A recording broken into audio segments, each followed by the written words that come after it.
and welcome, ladies and gentlemen, to a new episode of Today's Youth. I'm Sarah Slim. Today I'm delighted to host the software engineering student Karim Ahmed. Good afternoon, Karim. Good afternoon. I'm really pleased to be here. Thank you so much. Could you introduce yourself first to the viewers? Okay, I'm Karim Ahmed. I'm 20 years old. I'm currently pursuing a degree in software engineering at Cairo University. I have been on and off with different extracurricular activities, courses, and trying to assist multiple people to pursue their everyday required skills, like soft skills, English skills. I've been to different extracurricular events, such as a hackathon hosted, a hackathon called NASA Space Apps Hackathon. I've been to multiple events hosted, such as Women on Board, C5 orientation. I have been to different events, yes. And I've had quite a great experience, and I'm trying to assist people to be able to take those skills that I have learned through my experience, so that I can assist them in their daily life. Yes, let's break down all of the skills that you have mentioned now. First, I would like to begin with you're studying in the software engineering. Why did you choose this career specifically? This career had a lot of implications behind it. Yes. I was going to firstly become an engineer, yes. Like a computer and communications engineer. But after a lot of research and a lot of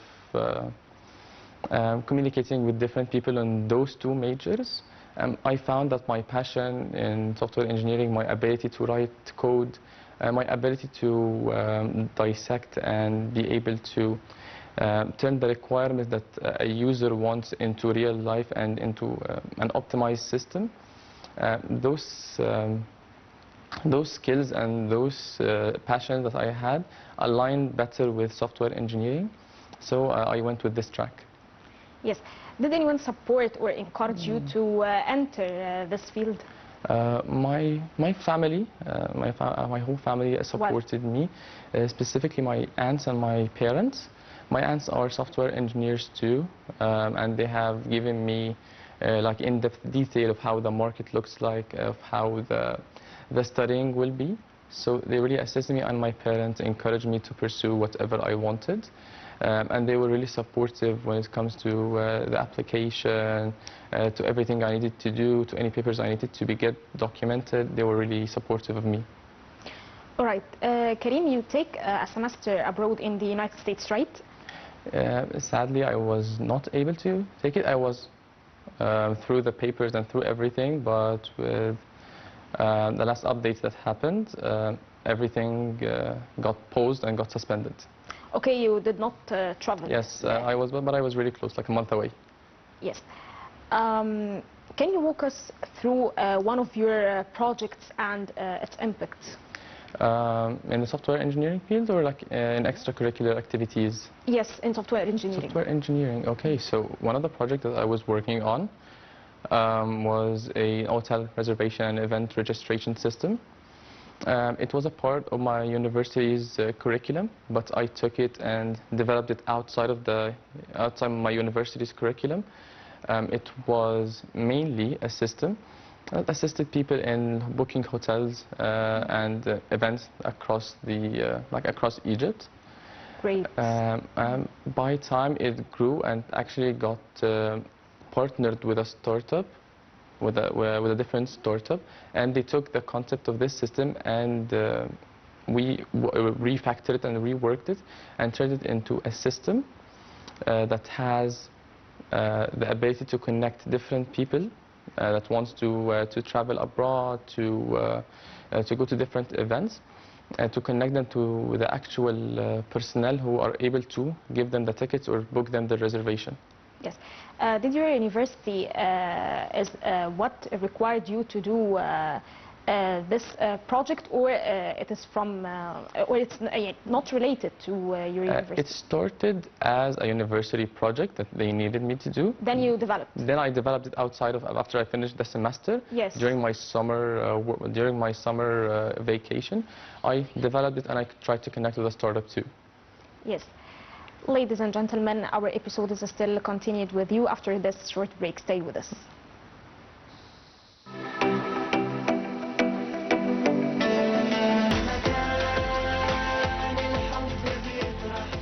Welcome back, dear viewers. Karim, I would like to move with you in your work as an English speaking coach. How do you tailor your sessions to different learning styles? That's a tricky question. I try firstly, like throughout the session, to try to measure how the student is interacting. Like I try to test him within a couple of minutes through like a quick game.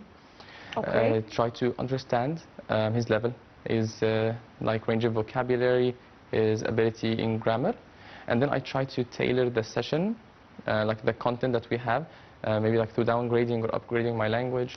I try to focus maybe on some topic-specific vocabulary and expressions, grammatical structures that they can learn in this part that can help them in their daily life or in different conversations related to this topic. Okay. Karim, I would like you to remind us what about this memory. This was me as I was an ushering or representative of Cairo University in the launch of one of the programs. Yes. That I participated in. I was here meeting with different entities, such as the university deans, different ministers. I was here representing Cairo University and how the impact of one of the programs that I participated in assisted in developing such well-honed students that they are able to communicate in English effectively, that they can represent Egypt in a different and a more respectful way.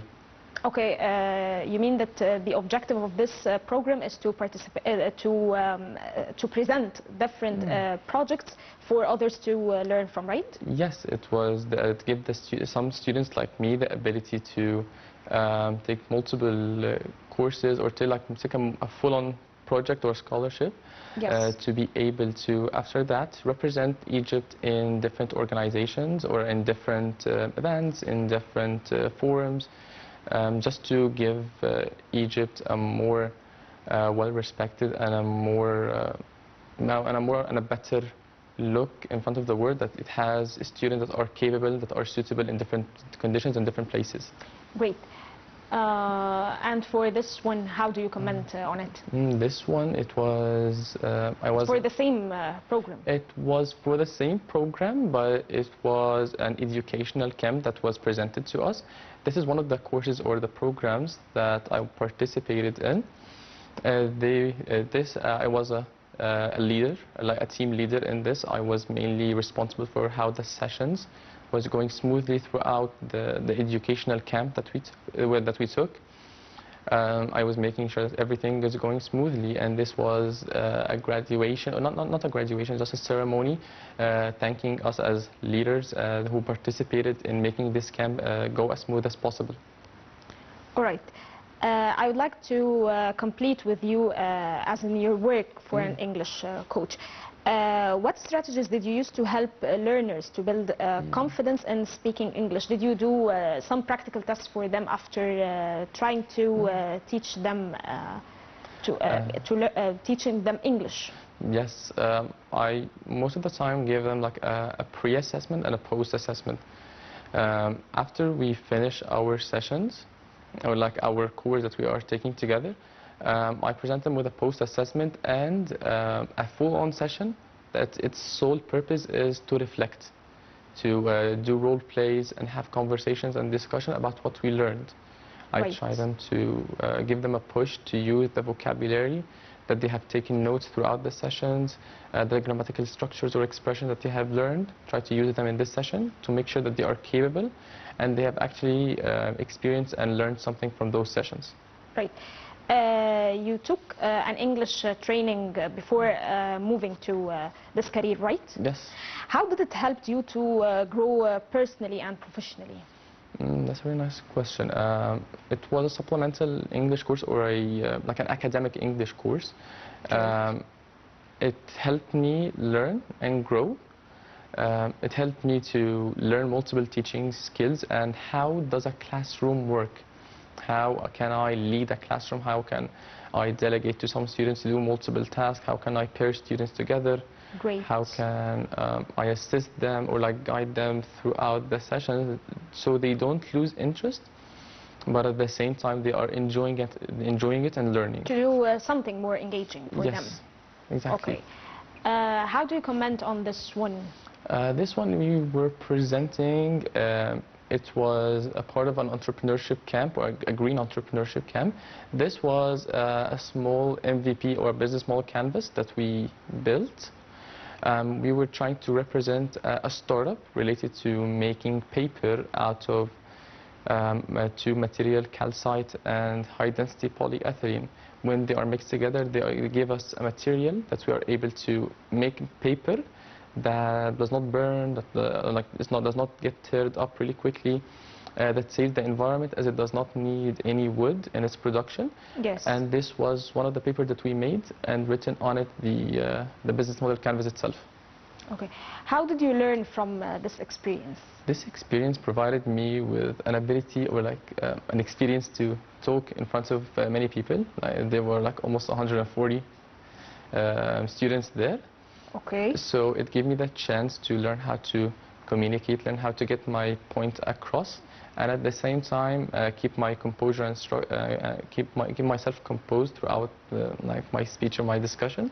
Yes. And it helps you to build your communication skills. Yes, it really helped me like build myself and build my ability to communicate with different people. Yes. And for this one, what did you do here? This was part of a 90-second pitching competition followed by a networking event. We were the ushers related to, or we were the volunteers for this event. We were assisting in assisting in the competition. If there are MVPs or there are presentations, we set them up. And after the 90-second pitch competition, we actually assisted in making the groups of people that were present there to get together and to network. We were the center of this networking circle that were made. We tried to ask different questions, try to get them to connect to each other, and then when they are totally communicating with each other, we can even sometimes participate and network ourselves. Right. In this section of volunteering and leadership, what leadership skills you have gained from organizing large events like the African Youth Chess Championship? It helped me two important things: how to delegate and how to come over, or how to overcome different problems that occur unexpectedly. Well, so one of the problems, like one of the things that I learned, or one of the reasons I learned this, was during the competition itself, when everyone was present, and after we escorted everyone from the airport to the hotels, there was a whole plane that got delayed like for 2 hours. We were able to get in communication with the delegate of this team, and after 2 hours we were able to assist them and adjust the timing of the competition accordingly, so everyone gets to play their part of the competition, and at the same time they do not lose any time. As you know, chess is a timely mannered game. Right. So this really helped me and taught me a lot of skills that I need as a leader. Right. As you participate in events like NASA Space Apps and Rise Up Summit, what motivated you to take a role in such events? What motivated me the most was my ability, the ability to communicate with different people and get to enlarge my networking group or like my connections. That's what like got me to work in those events.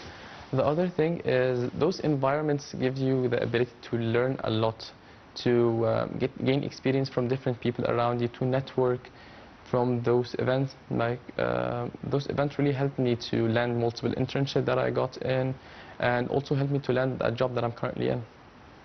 Yes. For this memory seems to be somehow younger. Yes. Yes. What did you do here? It was almost a year and a half ago. We had just concluded the second module of the leadership course with my scholarship.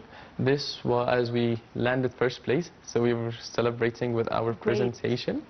It's also on the same idea that we were discussing before, the paper that is made out of stone and high density polyethylene. We just made it. Okay, you have this idea from a younger age, and then you developed. It was with me from my first year in college, like around 2023. And by time I'm trying to develop it, research more, build more case studies based on it. So Great. This was one of the celebrations after getting the first place with this idea. Great. I see that you love the career of doing research and to present papers. Did you even think to be a researcher or a scholar after graduating from the university to take the academic career? Yes, it actually crossed my mind. In my time working as an intern in a research organization, it gave me the opportunity to see how research is correctly done, how is everything structured well.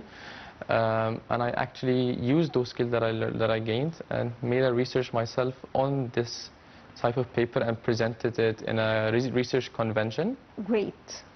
And it actually and I actually got certified. I got a certification based on this research, and hopefully I'm planning to pursue different research and academic writing in the future. Very good. Okay. Can you share a moment from your volunteer work that had a significant impact on you? A significant impact?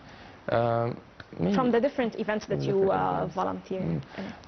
One of them, one of the parts of the event that really stuck to me and really gave me a chance to learn was when we were organizing the educational camp in one of the universities here in Egypt. Yes. We were transferring from the dorms of a university to the main campus of another university to participate in a larger scale event. A problem occurred that the buses were no longer present. After a lot of communication, after a lot of getting in contact, after a lot of trying to find out some contingency plan we can work on, after 2 hours I was able to manage to contact the buses, I had almost 200 students with me, and I was the leader responsible for them at this time. So we were able to get them on the bus and be able to transfer back to the dorms before midnight, which was a really hard, it was a really hard 3 to 5 hours. Exactly. But it was a relief, it was like a success to me, I achieved something great. Can you highlight the role of the media production in the success of your events? How did the media cover them? The media really played a huge role in different things, because media is the main thing that you can propagate and communicate with people who were not present in the event, and you're able to tell them, yes, I was present there, I succeeded in my role.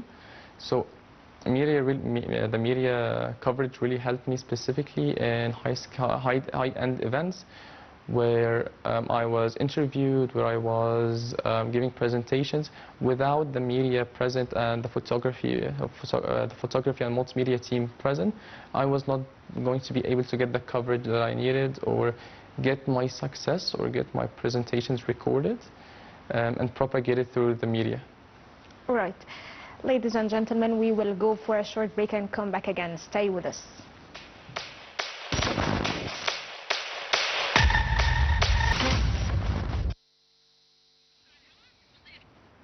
Welcome back, dear viewers, and our interview is still continued with the software engineering student Karim Ahmed. Karim, how did you see your career in the future regarding as an engineer and a community leader too? I believe that one of the future roles that I'm trying to achieve or to reach is being a lead developer, or at least a team leading developer. I think my skills and my ability to be a delegator and to assist, and at the same time become like a close to the ground team leader, not like a manager or a boss that is standing above you. Those skills that I have learned throughout my throughout my journey of being a community leader and a volunteer in different places, I think that this will help me achieve my role as a software lead engineer and able to share my experience and assist different people with my knowledge, and at the same time be able to delegate them their work. Well, and finally, what advice would you give to other students that do different skills together, and how to manage their time between different things? My one most important tip is to do not overload yourself. Even though there's a lot of opportunity that seem that they are really important or really prestigious, don't overload yourself. I've tried this myself, and I took a really great hit, like mentally and physically and in academics. So, for my opinion, don't overload yourself, but at the same time give yourself the experience that you need. So try to reach the balance between university and the extracurricular activities and courses. Try to measure your skill, your performance. How are you able, or like the hour that you are able to work. Try to give yourself a break, or applaud yourself when you go through a really tough time, but you're able to succeed at the end. Don't beat yourself down. And at the end, we are all trying. There is no definitive path to success or to hone your skills and improve like your academics and take courses. There is no correct path, but there is only one path. That's the path that you define to yourself. Right. Karim, I would like to thank you so much for joining us today. It was a pleasure for me and for our program to host someone like you. Thank you so much. My pleasure is mine. Thank you so much. Thank you. Thank you, ladies and gentlemen, for watching us today in today's Youth. Stay tuned for the next episode in the same time next week. I'm Salim. Thank you for watching.